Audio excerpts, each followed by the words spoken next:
Hello, and welcome to We Live for Saturday, your favorite college football podcast. I'm your co-host, Mike, and with me, as always, is your other co-host, John. John, how you doing today? I'm doing well. Other than the fact that it's going to be 85 degrees, I know I'm wearing a hoodie now, but like this is the time of year in Minnesota where it's like freezing in the morning, not really freezing, but cold. And then so you're like, oh man, it's going to be like a crisp fall day. And then by 1 o'clock, it's 85. So that's what's happening. I will be taking this sweatshirt off in probably another hour or so, but yeah, man, other than that, things are fine. Things are good. Had a great Saturday. At the game with you. We got to celebrate a win, so that's always fantastic. So It was fun. My voice is not back. No, I mean, I've been telling people, man, like you basically are an entire cheer section unto yourself. Like it's pretty much. I mean, I try to be. I think you count for like at least 20 to 30 people, I would say. Yeah, who are all drunk and involved, but I'm sober. But just true. It's true. Just yelling. I mean, I feel like that's a big part of having a home field advantage, and you gotta, in a close game, you gotta yell on almost every defensive snap. Mm-hmm. And it worked. I occasionally took a first down off, but second, third, fourth down, you gotta make them feel it. And they did. It definitely. There was a couple times where you saw that it affected how the Rutgers offense went. But I don't know if you saw it, but John Shekel, of the U of M staff, came out and directly said that Rutgers was not able to communicate, and that's why the snap came out and Nathan wasn't ready for it. Yep. It went between his legs because they weren't able to communicate because of how loud it was. Fantastic. So anyone out there, difference. Anyone out there who thinks Minnesota is just boring and quiet and we don't show out or we're loud, like, come on by. You'll see. Come to a game. You'll see. Nebraska fans said that about the last time they were here. Yeah. Yep. They were like, whoa. Like we didn't actually know, like after the last, and I feel like it's funny. Like I feel like they do that every time they come here. They're like, we didn't know, because it's different fans every time who are, traveling to come here. Yeah. And it's like, we didn't know, but you guys get really like, we like football too. We also get really loud and cheer. Yep. Yeah. So yeah, man. How about you? Other than the game, everything else good on your side? I mean, I'm just busy, man. I'm just plowing through. It's a tough day. I'm up to my gills in it today, but we're gonna get this podcast out, and hopefully sometime this week my voice comes back.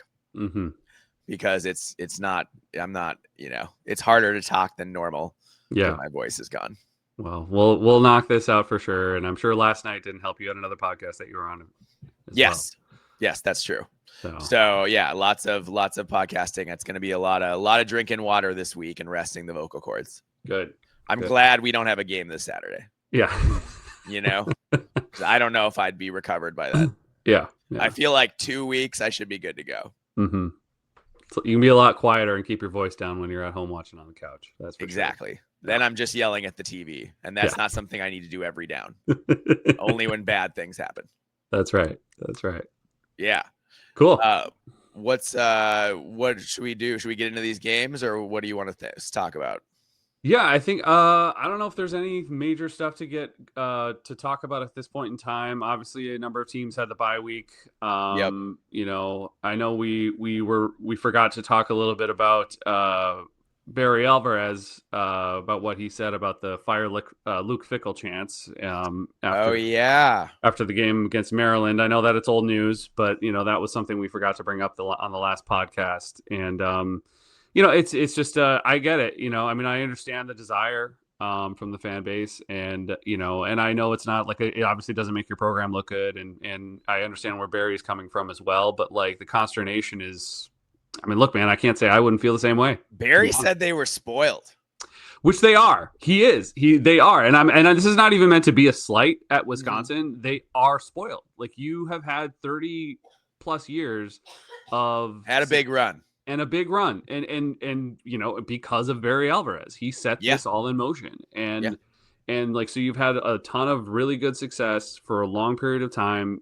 And now that things have changed finally, and a head coach was brought in with an AD that obviously was trying something new as well, and it's not working out.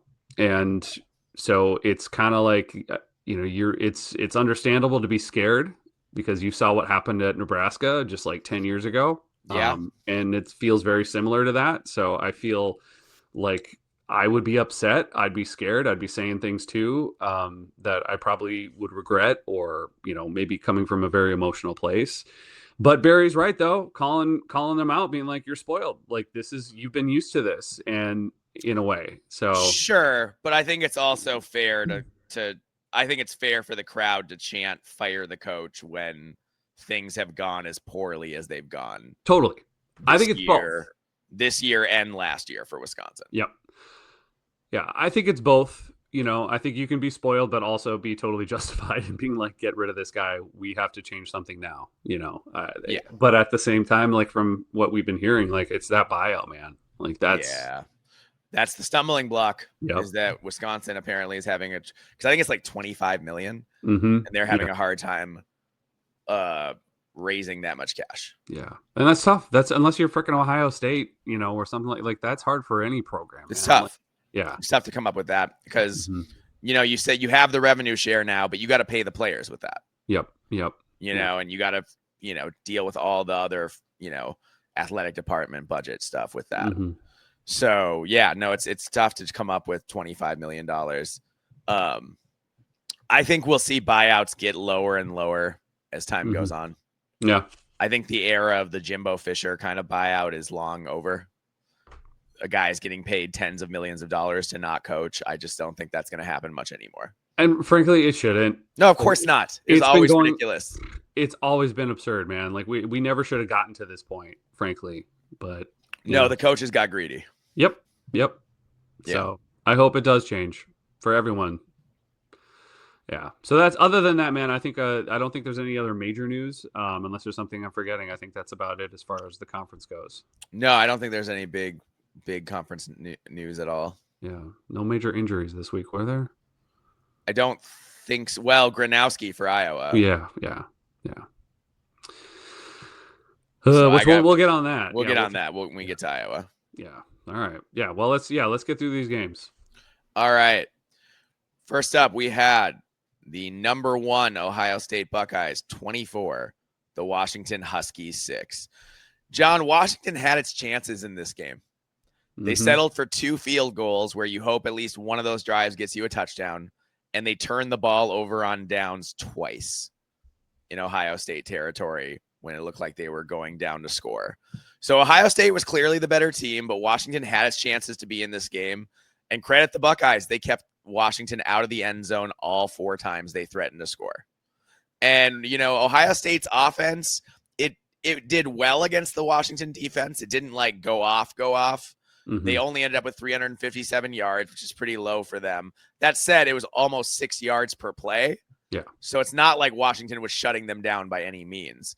But they possessed the ball long enough to keep the Buckeye offense from putting up like a bajillion points. But for me, it's all about this Matt Patricia defense. I mean, just absolutely flummoxing opponents. Washington only matched 234 total yards on the ground. They had 61 yards on 30 carries for 2 yards per carry. That is not going to get it done. Jonah Coleman did okay, but he only had 13 carries, and most of the game featured Damon Williams running for his life from this stout Buckeye defense. The Buckeyes sacked Williams 6 times. And get this, John, all 6 sacks came from defensive linemen. Jeez. So they weren't even really getting sacks because they were blitzing. They were just beating the opponent up front. Oof. Yeah, dude. So doesn't make me happy. I mean, I'm not, let's just say I can't wait for next Saturday to be over in some ways. Yeah, man. Julian Sayin, 22 for 28, only 7.4 yards per attempt, but 208 yards, 2 touchdowns, 0 picks, QBR of 88.9. It wasn't his most explosive day. His longest pass was just 19 yards, but it was efficient and he got the job done. Yep. And Ohio State finally realized Bo Jackson's their best running back. About time. Even though CJ Donaldson was featured a lot more, in certain ways, like you wouldn't have. Jackson had more carries though. He did, but I saw I think. Well, I guess they threw the ball more to CJ Donaldson, is what I was. So it seemed like he was more. He was out there more than what he actually was. But yeah. I'm glad. I'm glad they finally decided. Bo Jackson seems to be the guy. It's about time you make that decision. Yep. And yeah. So but yeah, dude, this game. I'm not surprised. I did expect a little bit more offensively from Ohio State, but Washington held in there. And look, man, you saw Damon Williams be able to throw the ball through the air from time to time, and they looked good. They looked like they were going to be able to score, but they just couldn't. They couldn't finish. They would get to the 30, 20-yard line and then just stall, and they couldn't get it done and finish. And then Ohio State obviously just did what they always do. So it was always in control for the Buckeyes.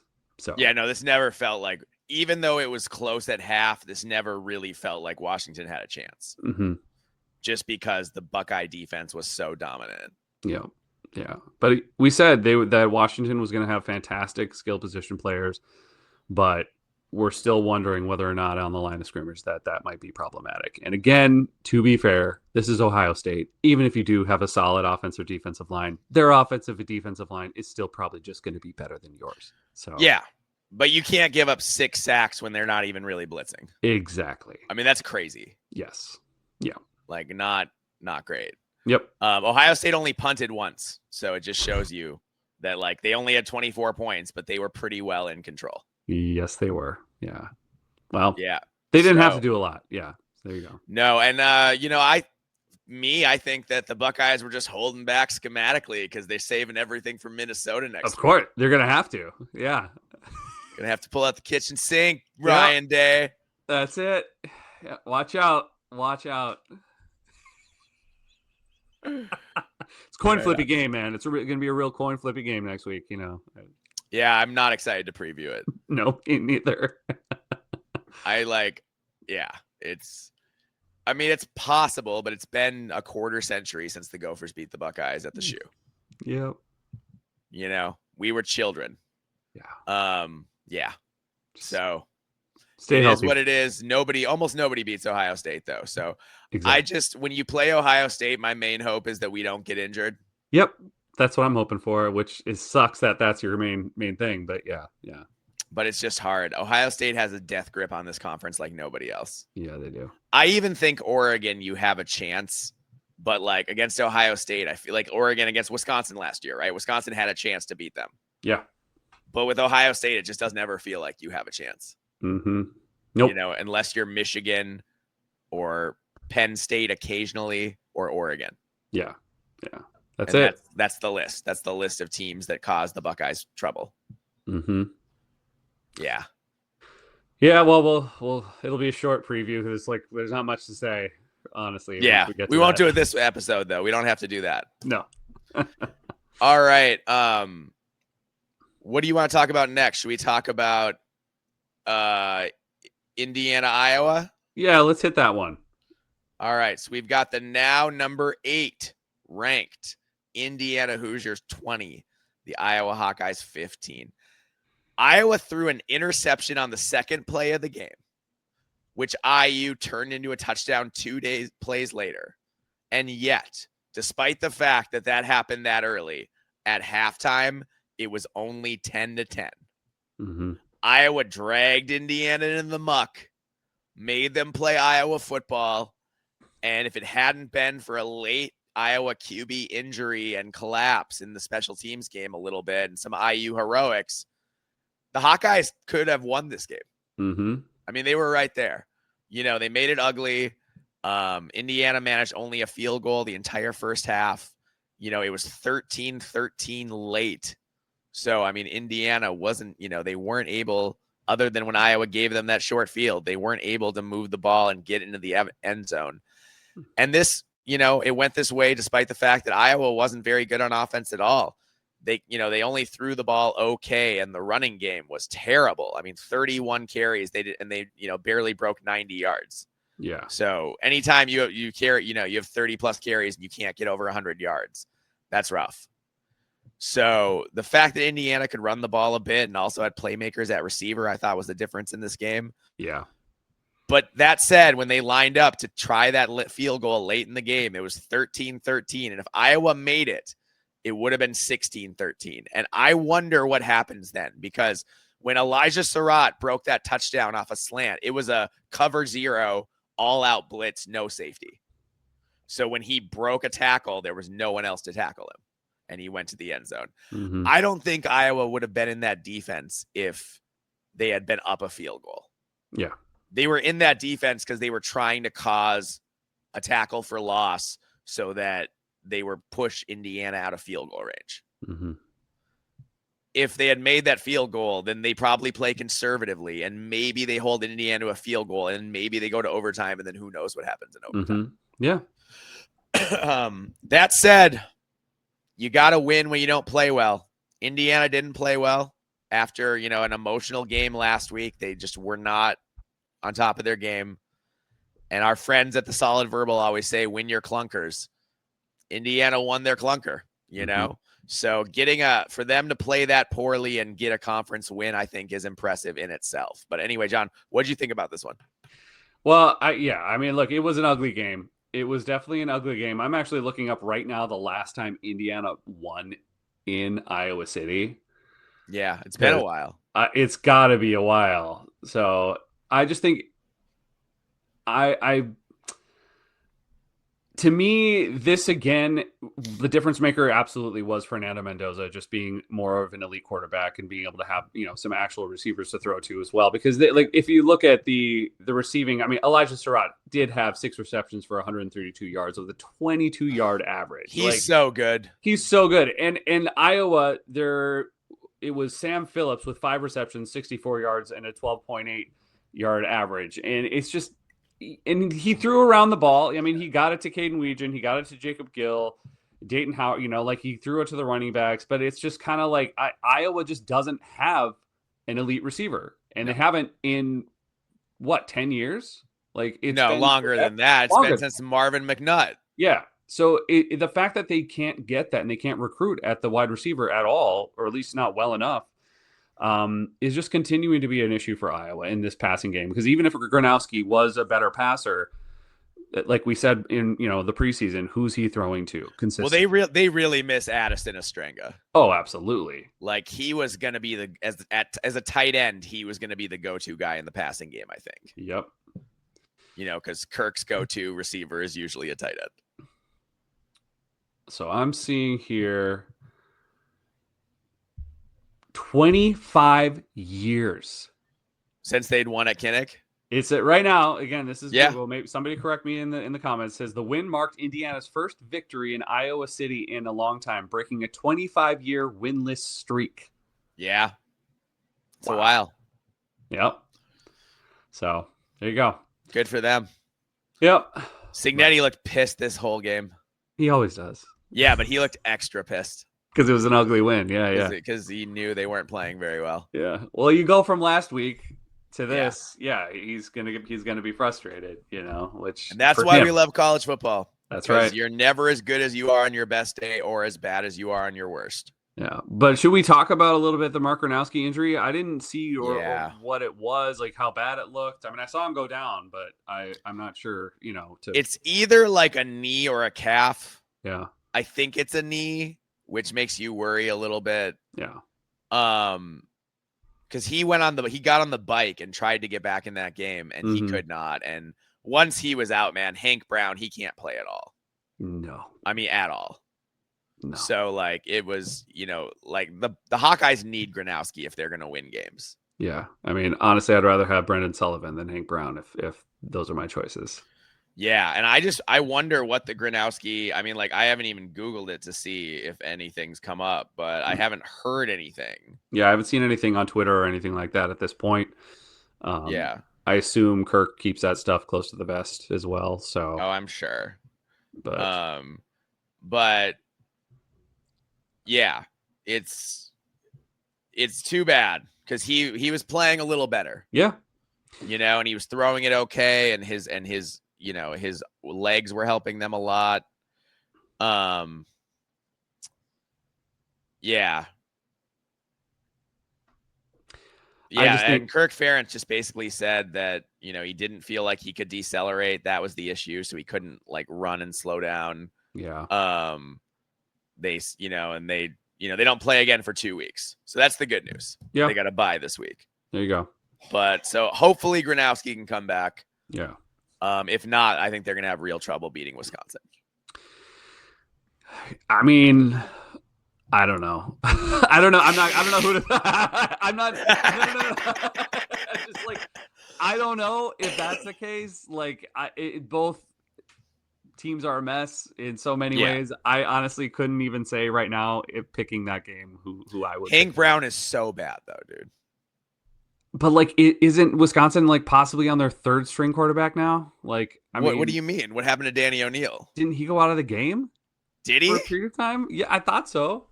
Well, I guess I missed or that. Or maybe they just benched him. I don't know. But either way, look, it's. I mean, they're coming off a bye, so hopefully they're healthier too coming out of that. You would assume so. So yeah, but yeah. Well, anyway, we'll talk about that game later. Yeah, for sure. I don't know how to put this, but Indiana's maybe gonna make the college football playoff again. Yeah, because like, okay, let's say they lose to Oregon, right? Mm-hmm. That's one loss. Then they have Sparty, UCLA, and Maryland. Like, do you think they're gonna lose any of those games? Maryland and Sparty are their closest games. I wouldn't pick. Okay, would you pick Maryland or Sparty? No, you wouldn't. At Penn State, I don't think that's a sure loss anymore. Not anymore. If Penn State's going to be that conservative with Drew Aller, then like you could win that game. Yeah. And then you got Wisconsin and Purdue. I'm just saying that 11-1 is still on the table for Indiana. It is. 11-1 is legit on the table. And if they go 11-1 again, Curt Cignetti is 16-2 since he took the job. And then 16-2. And then Indiana, like, are we calling it a basketball school anymore? Like, no, I don't think so. Not until they can play basketball better. Yeah. It's funny because I think their fans would trade the football success for basketball success in a heartbeat. I think they would, but they're having a good time, clearly. Yep. And they should be. Yeah. Because Cignetti's a wizard, man. And, I just enjoy this last year of Elijah Sarad and Omar Cooper before they go pro. Mm-hmm. Is Fernando Mendoza, is he coming back too, possibly, or is he done? It depends if he's going to be a high draft pick or not, I think. Fair enough. He's got eligibility left, but he's also, it would be his second or third year as a starter. Mm-hmm. So it would be, he could potentially go if depending on if he's going to get drafted that high, but he could also come back too.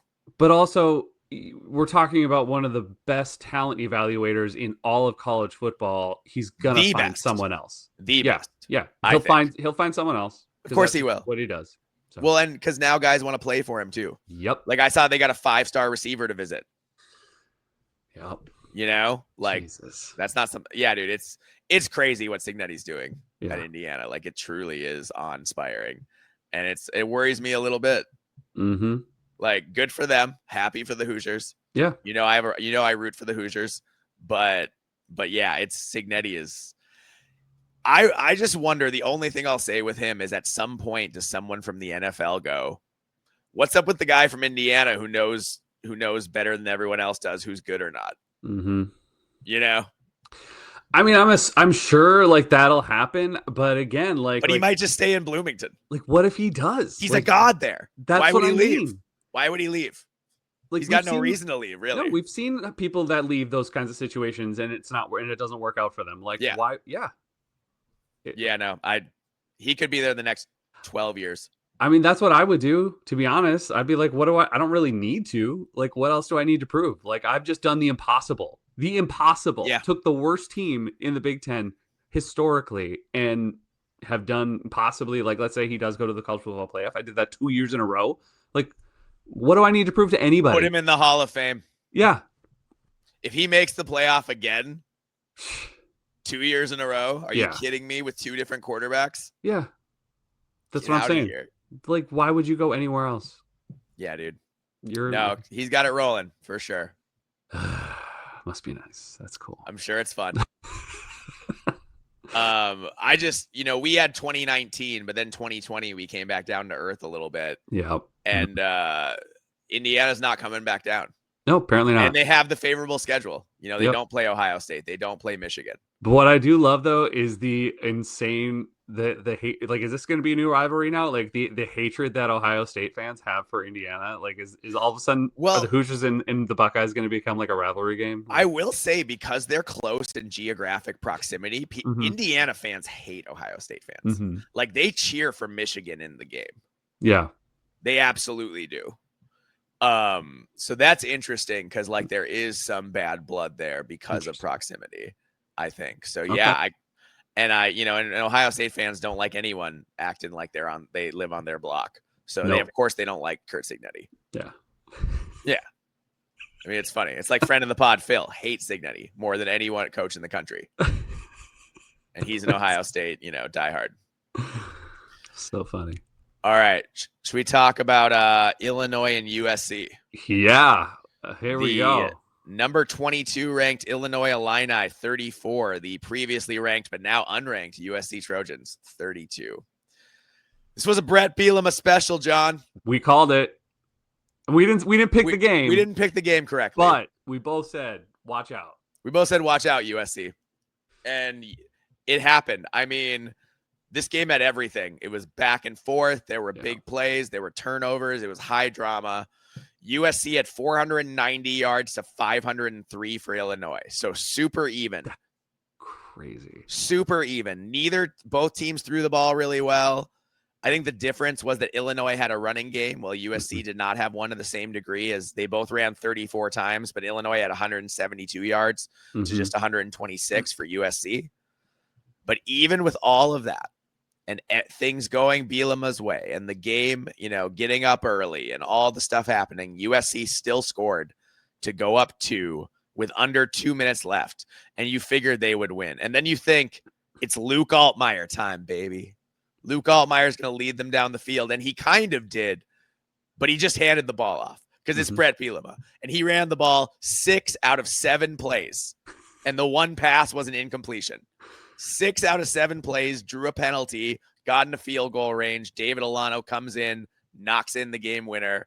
And, dude, that's pressure, because it's not like when it's tied, you can be like, oh, if I miss it, we go to overtime. No, it's make it or you lose. Make this kick or you lose. And he made it. Yep. And USC fans are losing their minds on social media. Like, absolutely in full out imploding meltdown. They, just like Nebraska fans before them, USC cannot handle how tough the Big Ten is. They hate it. They like the Pac-12 where they could beat up on half the teams like it was no big deal. And now they're in the Big Ten where everybody's got NFL talent. Everybody's good on in the trenches. Everybody can make you pay. And Illinois made them pay. Yep. And Lincoln Riley, man. Lincoln Riley continues to lose close games at a Scott Frostian clip. I mean, I don't know if this is like a fair judgment, I guess, but I did see once again, and it sounded exactly like what we heard after USC lost to Minnesota last year. I saw a USC fan. I think I sent you the post where he was like about Lincoln Riley not running the ball when he should have. Now, to be fair, they didn't run the ball well. To be fair, they did it. Yeah, they didn't run the ball. It's not like last year where they had a really, you know, like Illinois shut the run game down pretty well. Yeah. I just look, you know, and I hope to see less. There were far less USC fans saying this, but there were definitely a few on Twitter that were still, you know, using Minnesota and even Illinois now as like examples of like, you know, we're better than you and we should be beating these teams that we're better than, but you're not. You're not, though. If you were better, you would win the games. Exactly. That's how it works. Yeah. The better team wins the game. Yeah. Generally. So that's kind of, you know, again, like, so, and we said it. We said last week. They went 6-6 last year. Yep. They didn't go 9-3. They went 6-6 last year. And now now they lost a game. I mean, obviously they were playing well before that, but yeah. And they're losing at Illinois. No, USC is still a good team. They're still a good team. Absolutely. Don't get me wrong. They're still going to win games. We're not saying that all, you know, we're totally out on the Trojans at all, but you got to, again, it's like coming to this realization. And we had these same conversations regarding Nebraska when they first came in as well over that. It's like, you know, you have to realize that you're in a tougher conference. This is a tougher league. You're going to be playing teams that you think historically are just so much worse than you, but they're not. So some of it had to do with the conference you were playing in before. Yeah. That's just the reality. Yeah, I don't think USC realized when they came into the Big Ten they were going to be like the 5th most resource program. Mm-hmm. And I don't think they thought that the teams that were below them in the recruiting rankings could beat them the way they can. Yep. And, ask Michigan, man. Ask Penn State how that goes. Those teams can beat you, and they do on a regular basis. So you got to be, it's always people would be like, oh, Michigan or Penn State, they lost a couple games, and then they would go into the postseason and dominate, right? Mm-hmm. Yeah. Because, so everybody in the Big Ten gets 85 scholarships, and at this point, the Big Ten and SEC pay more money than everybody else. Mm-hmm. So the recruits are just better. The players are better in this conference than what you were facing week in, week out in the Pac-12. It just is. Yeah. Well, and look, I'm going to give USC credit like last year for what they showed out against the SEC, and like, yes. And so Trojans, like you maybe you don't have the record you want, but you still might be a better team than most teams in the country, even including the SEC. So I just want Trojan fans to show some respect to the teams that beat them on the field. Yeah. Instead of doing we're better than you, but we lost. No. Yeah. You're not. No, that's not. Yeah. It's not cute when Nebraska does it. It's not cute when you do it. Agreed. Nobody respects that. Nope. They think you sound ridiculous. And I poked fun at them a little bit on Twitter, and I said, maybe I talked about Illinois and Minnesota, and I said, maybe you should respect your betters, and these programs are currently better than yours.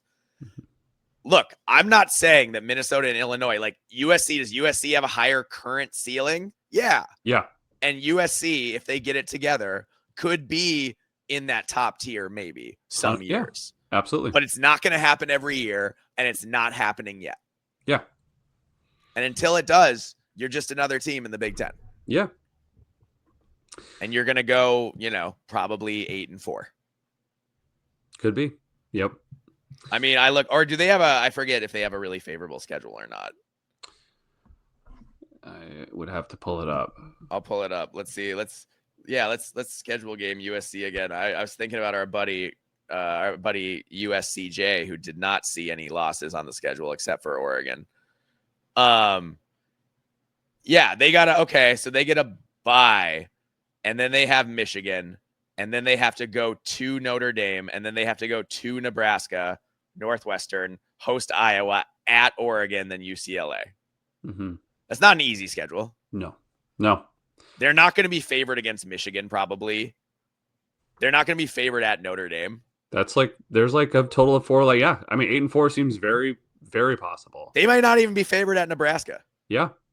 And Nebraska, if they're really on their game, could absolutely win that game. It's very possible. So I mean, USC, I think better times are probably coming, but it might not be, this year you might win, win 8 or 9 games, and you're going to feel like, we should have done so much better, but you shouldn't have. And again, what this comes down and we've talked about this, is we said it last year, and I think again this year, it maybe just seems like it is a little less so, but to me, it's a Lincoln Riley problem, man. Yes. It's a coaching problem. It's not the personnel. It's not who the players on the field. It to me seems like it's a coaching problem. Yes. I mean, if you lose enough close games at a certain point, it's the coach's fault. Yep. Exactly. A good coach should win more one-possession games than he loses, more often than not. Well, can we talk? Lincoln Riley can't win them right now. Yeah. Well, let's leave it off talking a little bit about the team that did win the game. Yes. Because I got to mention, let's talk about freaking Luke Altmaier, dude. Oh, yeah. 20 out of 26 for 328 yards, 12.6 yard average, 2 touchdowns with a QBR of 97.5. I mean, he was fantastic. He really was. He was playing smart football. His pocket awareness was fantastic. I mean, he was really in control of that entire game. I know that they weren't always winning. They weren't always ahead, but Luke Altmaier was steady and strong and confident, unflinching the entire time, in my opinion. So yeah, I got to give credit to Illinois, and you got to give credit to Brett Bielema with a massive bounce back, because it was, they were humiliated last week.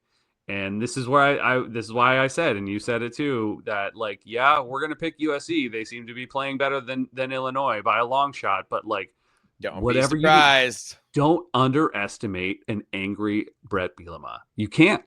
And that's what happened. And look, here we are. So Altmaier spread the ball around too. Mm-hmm. He got, let's see, 1, 2, 3, 4, 5, 6, 7, 8, 9, 10 receivers, looks like 9 or 10. Wow. I'm counting offhand. And, Colin Dixon and Hank Beatty both look good. And, they were able to throw it to their running backs a little bit too. And just, he was just taking what was there. I also love that Luke Altmaier, it says he's in the receiving category for catching a touchdown. Yep. Bielema loves a good trick play. Yeah, Hank Beatty, the backup, threw it to his, the other quarterback. I love that, man. That's so freaking amazing. Okay. Wow. Yeah, there we go. Well, congratulations, Illini. Way to bounce back. And it's just so funny. The final drive was just them running the ball. Oh, yeah. When any other team, literally like any other team, would be throwing it. And Bielema's like, no, I see something. We got this. Yeah. And he kept like right up the middle too, like at them. Like no fear. And that's he's just Bielema. Like, I see a weakness and I'm going to attack it. Yep.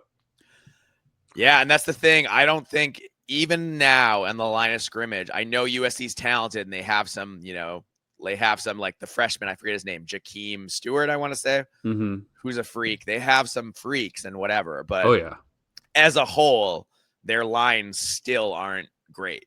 Mm-hmm. And they still got to get better up front, I think. Yeah. Yep. If they're going to really become Big Ten contenders. Which, as we said, they can absolutely get there. They've got the money. They have the recruiting ability to make it happen. It's just maybe not quite there yet. Yeah, and it might not happen. And when it does happen, it might not happen every year. Yeah, exactly. It might be a thing where some years you're competing and some years you go 8-4. Yep. And like, that's not the end of the world. Nope. But I get why it feels like that after playing in the, if you're USC and, if you live through the Pete Carroll era, you think that that's what the program should be all the time. Yep. Yep. And I get that. I totally get that. But yeah, all congrats to Illinois. Illinois, man, also a very, they have a favorable schedule. They also have a chance to make the college football playoff still. Mm-hmm. They needed to either beat Indiana or USC, and they managed to win one of those games. Yep. Yeah. We'll see. Right on. Should we talk about Rutgers and Minnesota? Let's do it. So we had the Minnesota Golden Gophers 31, the Rutgers Scarlet Knights 28. This was a tale of the first quarter and the last 3 quarters. Mm-hmm. The first quarter was a disaster. The Gophers came out timid and tepid on offense, running the ball and trying to throw short routes and screens and like stuff to the sideline and whatever. And Rutgers came out just throwing the ball downfield. And I swear they beat us on that dig route like 5 or 6 times in the first half. Yes. Yeah. And it was over and it was always to the right side of the field. It was always the same route. And they just kept running it. They found, it's a Kirk Soraka thing where he runs like half a dozen plays, but he runs them really well. Mm-hmm. And he tries to take advantage of your defensive, tendencies. Mm-hmm. And he was doing that early. And thank God Minnesota blocked that field goal. Yeah. Because if they don't block that field goal early, then instead of being down 14-0, it's 17-0. Mm-hmm. And then who knows what happens. Yeah. But credit to PJ, down 14-0 at home with a restless crowd. He said, F it. The running game isn't working the way we want it to today. We're just going to throw the ball. We're just going to throw the ball. And we did. And Minnesota threw the ball. And I mean, that first, the setup, that first touchdown for Drake Lindsay to hit Jalen Smith in stride, 50 yards in the air. Mm-hmm. And, it ended up being a 78-yard completion, the longest in Huntington Bank Stadium history. Mm-hmm. Only since 2009, but still, that's 16 seasons. Yeah. The longest reception ever. got everything going. They scored shortly after that. And, the Gophers, after dropping in a hole 14 nothing, they outscored Rutgers 31-11 the rest of the game. It was, or no, wait, no, 14 nothing. Sorry, 31-14. 31-14 the rest of the game. But even so, as well as Minnesota played, and they played really well from that moment on, Rutgers did have 1 second half drive in the fourth quarter where they were able to score a touchdown. And then Minnesota was down 28-24, needed a touchdown to take the lead. And Drake Lindsey was just absolutely in the zone on that drive. I mean, he just took over. He put the Gophers on his back, and we're just, it was amazing. And, that touchdown, 7 plays, 72 yards. Drake Lindsey, let's see, 1 of 1, 2 of 2, 3 of 3, 4 of 5. Okay, 6 of 7. 6 of 7, went 72 yards, scored what ended up being the game-winning points. And then the defense came through. And so did the crowd. As John Shekel, as I said, he straight up said on Twitter that the reason that snap went between Athan's legs was because Rutgers couldn't hear what they were doing, and they were trying to communicate when the ball was snapped. So the crowd gets an assist. And then luckily that Rutgers kicker, man, and from where John and I are in the stadium, from where my seats are, in that end zone, you can't tell when kicks are good or not. Yeah. And that kick had the distance. Yeah. So I thought he made it. Yeah, I did too. Yeah. And I looked down at the refs, and I swear it felt like an eternity before they went. And then we celebrated. Yeah. And it was great. And I know a lot of people are hammering Minnesota and be like, oh, it's not that good a win, blah, blah. First of all conference wins are good wins. Second of all, when you play that poorly for a quarter and you can still come back and win a game, that's impressive. Yeah. Like, does PJ Fleck need to address the slow starts? Yes. Because it's happened against Cal. It happened against Rutgers. Minnesota needs to, when Darius Taylor is not playing, they tend to get off to slow starts. They need to find a way to jumpstart the offense even when Darius isn't there. Yep. Well, what I hope this has done is, because it takes a lot for PJ to trust a quarterback. He did it last year with Max, but even that took just a little bit of time. But he trusted Drake, though. And he has now trusted Drake, and he did on Saturday. Yeah. Once we finally decided all right, we're just going to throw the ball everywhere. That was it. That was game over, and I hate to say it, obviously, yes, something else that needs to be addressed is the run game. That needs to be, even without Darius, Minnesota needs to talk about that. But yeah, he spread it around, man. He threw it to 9 different receivers. I mean, you're including a couple running backs here, but 9 people caught the ball. 9 players caught the ball. And Drake Lindsey was 31 for 41, 324 yards, 7.9 yard average, 3 touchdowns, and 75.9 QBR. And no picks. And no picks. 0 picks. So he looked great, man. And look, he was really good. And yes, Drake Lindsey, he is the key factor into Minnesota winning this game. But it was the defense too that decided to step up and got aggressive. Danny Collins finally adjusted because they were not that whole first quarter too conservative, sitting back, letting Athan do what he does when he has. He will time. Pick you apart if you don't blitz him. And he was picking us apart because we were not getting pressure on him. And then all of a sudden we dialed up the pressure, and 7 sacks on the day. No, 9, I think. 9? Oh no, it was 7. Okay, they must have reclassified a couple of those because the original stat said 9. Well, 7 sacks on the day, but still, that's a lot.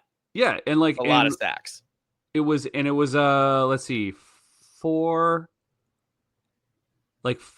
most of them were from defensive linemen, which is amazing. Yep. So and 11 tackles for loss total. Yep. So to be able to step up like that defensively as well, to adjust and have Danny Collins make that happen. Yeah. And finally seeing our defensive line do what we've been talking about, we knew they could. Anthony Smith broke out finally. Oh yeah. Well, and Carter played Menz really well. too, man. Carter Menz, yeah. Dude. He's fast. Yeah. So it's like, this is what we've been expecting. And you see what happens when you get Ethan off his game. Once you get him a little shaken, it's game over for him, dude. Like he's inaccurate. He makes terrible choices. He fumbles the ball. He takes sacks. Like he just can't think. And so that's what happened. And finally we did it. I thought the big mistake he made was after the second touchdown, 14-0. He went over to the student section and did the "I can't hear you" thing. Yep. Well, he heard them the rest of the game. Yes, he did. He heard them. Yep. There was no question about it that the students and the whole crowd made it really uncomfortable for him with the amount of noise that everybody made. And, and you gotta, when someone's jeering at you from the student section, you gotta just ignore that. Because like you're just gonna fuel people when you react to it, and he did. He fueled the crowd. I hope he did, and I hope his dad heard it as well. So he did. Yeah, he did. His dad is yeah. So it was good. It was good to get that win. I do. I'm a little disappointed that Minnesota played so poorly at first, because really I think Minnesota's the better team and should have won by a little more. But a win is a win, man. You'll take a conference win any way you can get it. Still early in the year. Yep. That was just Minnesota's fourth game. So it was a big one to get, and it was important for them to play well, because 3-1 is just so much better than 2-2. Absolutely. And 1-0 in the Big Ten means you're still in the Big Ten race. Absolutely. Which is always fun. Yeah. All right. Should we talk about the big one, or do you want to talk about the Desperation Bowl first? Let's do the Desperation Bowl. Okay. For sure. Yeah. It's just, there's not a lot to recap here. Not a lot to say. I mean, it looks like Northwestern 17, UCLA 14. It looks like Northwestern has found a running back in Komalafe. Yes.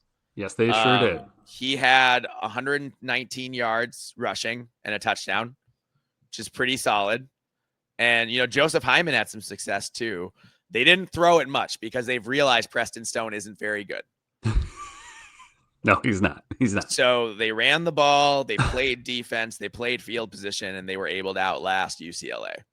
UCLA had its chances, but what does UCLA do? They make a lot of mistakes all the time. Well, they make mistakes. And also, man, when your entire offense, is Nico Imaliava, like he's their top rusher again. Ugh. And it's come on, man. Like he's got no help, none. I mean, he's an athlete. He absolutely is an athlete. I think he would do better in a different place, and he probably will go somewhere else. Obviously, I fully assume that's going to happen. But, yeah, he's gone. Yeah, but yeah, man. I mean, there's just nobody to give him any help anywhere on that field. So he can't win a whole game. You can't beat a Big Ten team by yourself, even if it is Northwestern. A down Northwestern team. And Northwestern's defense was really solid. I thought they were really solid. Like you said, Komalafe looked good. That's just that. Yeah. I mean, that was the difference maker here. Nico, imagine being him week in and week out and how exhausted you have to be. Like what kind of recovery is that for a guy like him? And not even just physical, like mental. No, mental, just knowing that your team can't block for you and nobody can get open. And what are you going to do? It's horrible. Yeah, it's terrible. That's some kind of hell right there. Dude. That's why I think he's going to have an injury soon. Yeah. Shut it down for the year and start over somewhere else. Yeah. He said, quote, that by anybody who is listening to this audio only, he used the quote fingers. So yeah.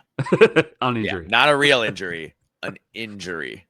Yeah. When Brett, like the kind of injury Brett Bielema teams have when the other team's trying to run hurry up offense. Yep. That kind of injury. Because I don't see Nico playing all 12 games with the way things are going. No, neither do I. And at that point, man, if Nico stops playing, then they're going to be really bad. I mean, what do you even do? I don't know, man. I think 0-12 is where this is headed, unfortunately. It sure seems that way. Yeah. But good for David Braun. He got a win. Yep. I still think it's going to be tough to get to 6. But they have Louisiana Monroe this week, so they should be able to win that one. Yeah, I think keep working that run game, man. Make sure you have that down. Work Preston Stone in there enough. But yeah, I think capitalizing on that and making sure that that's going to be functional for the rest of the season is going to be of the utmost important. And by the way, Hyman had a couple good runs too. And again, when he gets space, he is fast. Yeah. Yeah, he was good too. The two of them. I mean, that has to be the offense, is those two guys. Yep. 100%. Cool. Yeah. All right. We had the now number 2 Oregon Ducks 30. The now number 7 Penn State Nittany Lions 24. This was in 2 overtimes. Look, this game was incredibly frustrating to watch in the first half. Mm-hmm. It felt like both teams were desperately trying to avoid making any offensive mistakes, which led to a defensive struggle and a 3-3 halftime score. At halftime, I feel like James Franklin and Dan Lanning both faced a conundrum. Their conservative offensive game plans weren't working. So the question is, who would decide to throw caution to the wind and attack first? And I was hoping it would be James Franklin, but of course it was Dan Lanning. Mm-hmm. He came out of halftime breathing fire, scored TDs on their first 2 possessions to build a 14-point lead. To his credit, finally in the fourth quarter, James Franklin came out of his shell, started hucking the ball around, and guess what? They scored 2 touchdowns and tied the game, got a couple stops, and forced overtime. And you thought in overtime, the home team has to triumph and win, right? They have to get it done. But no, the teams traded TDs in the first overtime. Then the second, Oregon scores a TD, but misses the 2. And you think it's all there for James Franklin and Drew Aller. All you have to do is score a touchdown, get the 2. They carry you off the field. It's a movie, right? They could get rid of that can't win the big game tag once and for all. But facing a chance to win the game, Drew Aller once again did what he did against Notre Dame. He threw a terrible pass on the first play of double overtime, short-armed it, and it's picked off by Dylan Thieneman. The game's over. Penn State's loses. So I have 2 problems here, John. What was Drew Aller doing short-arming that throw? Like either hit the receiver or throw it long? Like he tried to like touch pass it. I'm like, what are you even doing there? And then why doesn't James Franklin trust his 5th-year senior quarterback to throw the ball downfield consistently? Here's the thing. And I feel like we've been tiptoeing around this for a couple years. Yeah. And there have been people addressing it on Twitter, and I've heard the talk, but it's hard because statistically, he doesn't look terrible. No, he looks really good, actually, statistically. But sometimes with the eye test, man, Drew Aller doesn't look great. And I mean, if you put Drew Aller and Dante Moore next to each other, bro, I mean, it's just, to me, it Dante like Moore looked like the senior. He did. And it's night and day. And I'm sorry, Drew Aller just doesn't seem to be taking strides forward. And maybe it is the fact that he hasn't had a lot of help, in the receiving core. But like at the same time though, man, like it looks like he's just plateaued, and like he plateaued like 2 years ago. And I'm not seeing enough progression to be like, wow, this is like an elite quarterback, the way a lot of people continue to talk about him. And even us, like we've talked about it. And I'm not saying he's bad by any means, but he's not taking that next step. It's not happening. You're not seeing the growth. It's we've seen it in other quarterbacks. Obviously, Dante Moore. We saw it with Jaden Maiava this year. Jaden Maiava has taken a massive step. Dylan Raiola has taken a step forward. Yeah. There are quarterbacks who are progressing, and you can see it. Even if the statistics necessarily don't always reflect it, you see some things working in that direction. Better in there, and Drew Aller is his 3rd or 4th year starting, and now he still is just making the same mistakes. Yeah. And he's not aggressive enough. He's checked down Charlie. Yep. I don't know, man. I'm not, there's nothing you can do about it now. No. But he is who he is. I think this is it. This is what you got. And I don't see this team getting to a national title. I don't. No. I don't think they're getting the Big Ten title either. No, at this point, no, I'm not. I think they're going to lose to Ohio State. Yep. They might lose to Indiana if they don't get better. They got to get better between now and then if they're going to beat Indiana. Yeah, I mean, that defense is elite, but that offense is not impressive. Dude, even Katron Allen, man, like, I don't know, like 54 yards on the day. Like, the Oregon defensive line is really insane. But still, man, like, you can't really, you got as a team, you have 139 yards with 35 carries. I'm just not. Yeah, it's rough. I don't know. I'm not impressed with this Penn State offense at all. Yeah, the fact that you know, and Singleton, man, he's like, he can't do anything anymore. Is he hurt? Is he playing hurt? I don't know, but because he's looked bad all year compared to what he's been the last couple of years.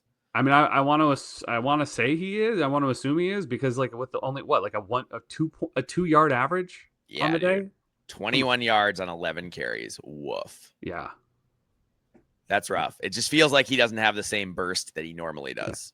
Yep. So and Kaytron Allen, yeah, I mean it's really frustrating. Mm-hmm. And and like friend of the pod Phil and gave me a ton of a hard time and was like, I can't believe you picked James Franklin again. We always make this mistake and you just never learn. And I thought after the fake punt against Minnesota and some of the fourth down stuff last year that he had grown and learned to be more aggressive. Yeah. And he was a new coach. And but here he is again coming out with a conservative game plan in a big game. And you just can't. You're not going to win. You're not going to beat teams that are as good as you with a conservative game plan like that. You're just not most of the time. Yeah, James Franklin is who he is. Drew Aller is who he is. This is just what it is at Penn State right now. If they're going to grow, man, I mean, James Franklin has got to hit the jackpot with a quarterback, man. He's got to get someone who's more versatile and I don't know. And you'd think they could bring that in and wide receivers as well. Like he's also got to open it up a little bit and trust that guy when he has that guy. That's fair. Yeah. Yeah. I think about when Trace McSorley was playing the game of his life and was playing out of his mind against Ohio State, and it was 4th and 5, and James Franklin decided to run inside zone when he had to have points on 4th and 5, and that was a long time ago now. But like he's the same coach making the same kinds of decisions. Yep. Yeah. Like, I feel like PJ has grown more than James Franklin has in how he calls games. At this point, yeah. I mean, he still does a lot of the same stuff, like starts out slow when he shouldn't. He starts out conservative, but he gets out of it a lot faster. Yes, he does. James Franklin is like, this is what we're doing. Yep. And it's like, you spent all that money in the portal for receivers. Use them. You have the 2 best coordinators in all of college football, bro. Yeah, arguably. Like, trust them. Yes. To make the right calls. And it doesn't seem like he does. No. Yeah. I don't know, man. Like I said, if you asked me if they played tomorrow, I would pick Indiana to beat Penn State. Yeah. Well, look, man, I'm still not going to feel bad if Penn State fans are all frustrated that they still go 10-2. So, they will still probably go 10-2 or 9-3. Yeah. At worst. Yeah. But it is. Wow. I get their frustration, though. I really thought they had this one, the home whiteout. Yeah. Dante Moore was unfazed, man. Like, he looked like a veteran out there. It didn't look like it bothered him at all. Nope. And that's crazy because that stadium is literally shaking. So, like, I don't know how that doesn't bother you, but he was cool as a cucumber out there. Well, did you see, though, that, like, what people are they're like, oh, man, Oregon, like, are they going to be, like, the most like arrogant, horrible fan base in the Big Ten? Did you see what Oregon's defense did after the game? They ran to the student section. Yeah, that's rough. That you shouldn't do that. Yeah. I mean, you want bulletin board material, man. Yeah, dude. Like, that's it. But hey, man, that's college football. Yep, it is. That's why we love it. Yep. As I like to say, college football is a sport of big games and small men. Yeah. It's true. Yeah. All right. Anything to say before we get out of here? Oh, yeah. Okay. We're good now, I think. All right. Yes, I do have something to say. You want to find We Live for Saturday, you can find us on YouTube, Spotify, Apple Podcasts, and Podcast Addict. You can find us on Twitter at We Live for B1GSat. You can find Mike at Alibaba26. You can find me, John, at Norwegian Gopher. You can also email us, We Live for Saturday, B1G@gmail.com. Please like, follow, subscribe, tweet, retweet, all that good stuff, please. Especially here on YouTube. We'd really appreciate it. Thank you. Yep, absolutely. Please follow, subscribe on YouTube. And to our new subscribers, welcome. We do 2 shows a week. Hope you're enjoying it. And we cover all the Big Ten teams all 18, not just the helmet schools. We will see you all in the preview episode in a day or two. Have a good one.